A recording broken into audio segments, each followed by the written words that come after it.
opportunity to engage and exchange views with representatives of the government, intergovernmental organizations, and the United Nations system represented here today. I wish to also express my delegation's deep appreciation to His Excellency Mr. Mankunjai, Minister of Foreign Affairs and Senegalese Abroad, for his statement earlier, as well as for the generous hospitality of the government of Senegal in hosting us today.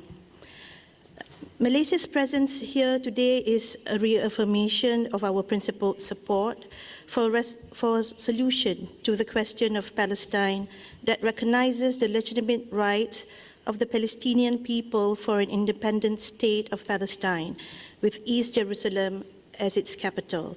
This must be achieved with the realization of two states, Palestine and Israel, living side by side based on the 1967 borders, taking into account the long-standing dispute and hardships suffered by the Palestinian people.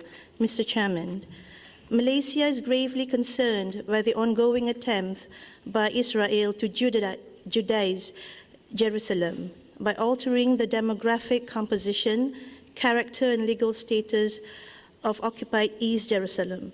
These include the construction of the apartheid wall, the forced evictions of Palestinian residents, the building of Israeli settlements, and the increasing encroachments and provocations at the holy sites in the occupied East Jerusalem.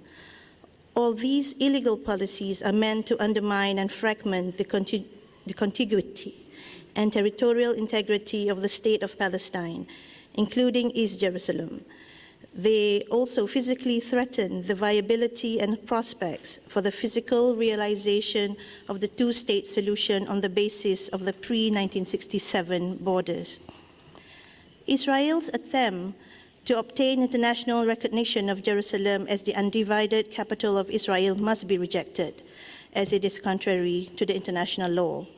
Collectively, the international community should step up the accountability for Israel and apply diplomatic, political, and economic pressures on Israel to halt its illegal measures and abide by its obligation in accordance with international law, including the Fourth Geneva Convention of 1949, the Hague Regulations of 1907, and all relevant United Nations resolutions.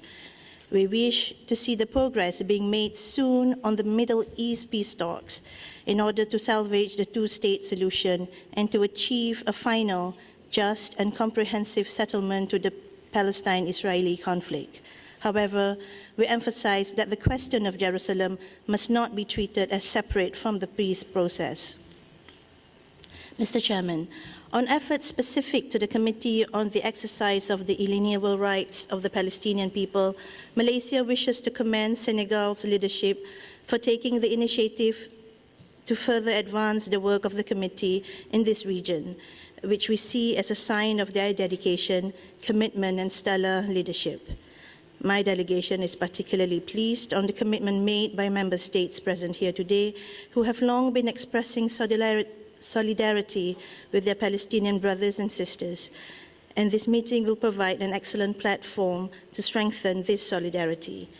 Let me also pay tribute to the unsung heroes, particularly those from non-governmental organizations, civil society, as well as youth movements here in Africa, and that of member states, which are promoting efforts to reach a permanent settlement of the conflict. We look forward to tomorrow's plenary session for the unique opportunity to hear views from an eminent array of personalities from countries across the continent. Before I conclude, I invite all present here to consider that perhaps what makes the question of Jerusalem so important for us is that it reaches into the hearts of people around the world, regardless of race, religion, or nationality. In this regard, let me again express my appreciation to the conveners of this meeting for bringing us together in support of discerning Jerusalem at the heart of the Palestinian cause. I thank you, Mr. Chairman.